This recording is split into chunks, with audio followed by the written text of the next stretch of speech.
Hi, Shanice. Thank you so much for your post.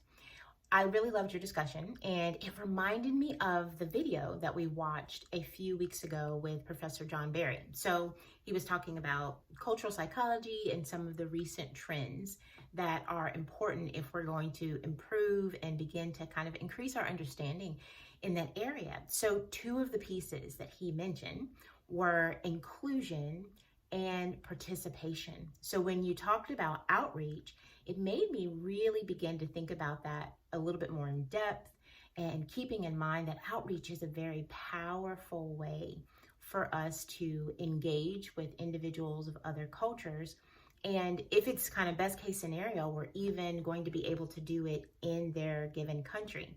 And this fits with what we're also hearing kind of resounding from those in our global nation is they want inclusivity. So they want to feel like their culture and the integrity of their culture is something that they can keep, that they don't have to assimilate. So I do think even in that regard, we have to be careful that when we're doing outreach, that we're also aligning with them and not seeing it as a situation where we're above them and they're needing our support, that kind of hero archetype that I do think can be easy to get into. I know several years back, I had the privilege of going to China, and we were able to connect with an organization there. And this organization helped Chinese Americans or Indigenous Chinese individuals learn English. And as a result, they were then able to use that as a means of connecting with the culture in a powerful way. And so that also fits in line with that human resources concept of partnership.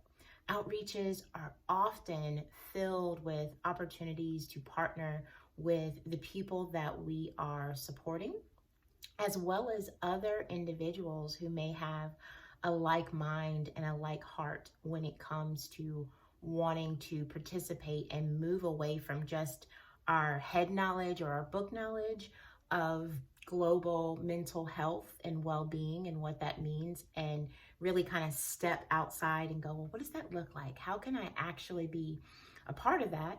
And another piece that then includes is leadership. We are given an opportunity to be servant leaders in connecting with other people, understanding and creating, I guess, more kind of depth in what we think about when we think about the nature of the kingdom of God and who he has made. We have to be cautious and recognize that we have a very limited lens depending upon our experiences, but there's so much more to the picture. I remember out of all the different opportunities that I've had, every time I came back from having an opportunity to be in another country, my perspective was different. My gratitude, my appreciation, my understanding of my own privilege even was extremely different. And then it also took me one more place, which is policy. If we think about it, most of the time when we're seeking to get a policy change, it's because we've had an experience. We've engaged with something or someone and have had a reaction that says, this is not okay. How is this allowed? Something needs to happen so that this can't happen to anyone else. And then that encourages us to sometimes do things and become activists and do things on a bigger level. So we see in this very small way where we can go into a situation and we think, oh, this is just a small opportunity for me to participate, that it's actually a huge opportunity for God to really turn our hearts, increase our understanding, and reminds us that we're called to be salt and light into all the world. So thank you for your engaging post. It was great.